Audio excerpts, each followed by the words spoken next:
كان في عمري 50 عام، ولكن واحد النهار حسيت براسي كبير كتر بسنين أعوام من عمري الحقيقي.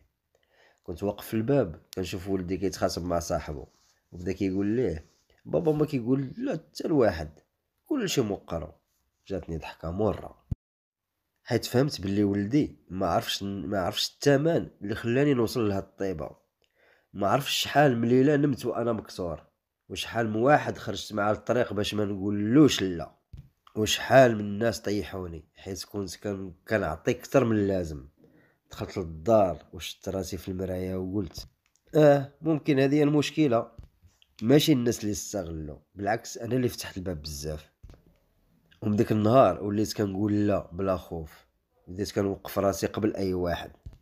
المهم توصلت لواحد الحقيقة بان الطيبة بلا حدود كدوزك مع الناس الغالطين، ولكن الطيبة بعقل كتجيب لك احترام ما عمرك حلمتي به.